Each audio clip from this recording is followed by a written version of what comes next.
രൂപ ഇൻവെസ്റ്റ് ചെയ്താൽ 1 മണിക്കൂർ കൊണ്ട് അത് 6000 8,000 ആയിട്ട് തിരിച്ചു തരുന്നു. അതായത് 1 മണിക്കൂറിനുള്ളിൽ നിങ്ങൾക്ക് ട്രേഡിംഗിൽ ഇത്രയും മുമ്പ് ഇൻവെസ്റ്റ് ചെയ്താൽ ഇത്രയും പൈസ നിങ്ങൾക്ക് റിട്ടേൺ കിട്ടുന്നു. അതായത് നമ്മുടെ ഒരു ഫോളോവർ ഇങ്ങനെ ഒരു മെസ്സേജ് വന്നു, അപ്പോൾ ഇത് സ്കാം ആണോ അതാണ് അവർ ചോദിക്കുന്നത്. അപ്പൊ നിങ്ങൾ ഫസ്റ്റ് ശ്രദ്ധിക്കുന്ന കാര്യം, റീസണബിൾ അല്ലാത്ത ഒരു റേറ്റ് ഓഫ് ഇൻട്രസ്റ്റ് അല്ലെങ്കിൽ റേറ്റ് ഓഫ് റിട്ടേൺ നിങ്ങൾക്ക് അവർ തരാമെന്ന് പറഞ്ഞിട്ടുണ്ടെങ്കിൽ എന്തുകൊണ്ട് അവരുടെ ഫണ്ട് വെച്ചിട്ട് ചെയ്തോളാം. കാരണം അവർ പറയുന്നുണ്ട് ഇത് ഗ്യാരണ്ടീഡ് ആണ്, വിത്തിൻ ഹവേഴ്സ് നിങ്ങൾക്ക് ആ എമൗണ്ട് കിട്ടും. ഗ്യാരണ്ടീഡ് ആയിട്ട് ട്രേഡിംഗിൽ ഒന്നും തന്നെ കിട്ടില്ല.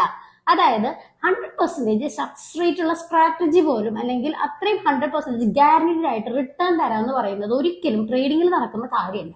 അതാണ് നിങ്ങൾ ആദ്യം ശ്രദ്ധിക്കേണ്ടത്. ഇങ്ങനെയുള്ള ഒരുപാട് മെസ്സേജ്, ഹിന്ദിക്കാരാവാം, പുറത്തുനിന്നവരാവാം, മലയാളികളാവാം, AI ബോട്ട് ഉണ്ട്, അല്ലെങ്കിൽ അങ്ങനെയുള്ള AI വെച്ച് നിങ്ങൾക്ക് ട്രേഡ് ചെയ്ത് ഗ്യാരണ്ടീഡ് ആയിട്ട് ഇതൊന്നും നടക്കുന്ന കാര്യമല്ല. ഇവരുടെ എല്ലാം മോട്ടീവ് വെച്ച് സ്കാം ആണ്. ഇപ്പൊ നിൽക്കുന്ന ആ ഒരു മെയിൻ ടെക്നോളജി എന്താണ്, അല്ലെങ്കിൽ ഇപ്പൊ നിൽക്കുന്ന മെയിൻ ആയിട്ട് ട്രേഡിംഗിൽ ഒരുപാട് പേര് പഠിക്കാൻ ആഗ്രഹിക്കുന്നുണ്ട് അല്ലെങ്കിൽ ഇൻവെസ്റ്റ് ചെയ്യാൻ ആഗ്രഹിക്കുക. അപ്പൊ അവരെയാണ് ഇവര് ലക്ഷ്യം വെക്കുന്നത്. അപ്പൊ ഇങ്ങനെയുള്ള സ്കാം ഒക്കെ നിൽക്കുക. അതുപോലെ തന്നെ പഠിച്ച് ചെയ്യാനായിട്ട് ഏറ്റവും ശ്രദ്ധിക്കണമെങ്കിൽ ചെറിയ എമൗണ്ട് വെച്ച് എങ്ങനെ ട്രേഡിംഗ് പഠിക്കുക എന്നുള്ളതൊക്കെ ശ്രദ്ധിച്ച് ചെയ്യാം. അപ്പൊ thank you for watching. By.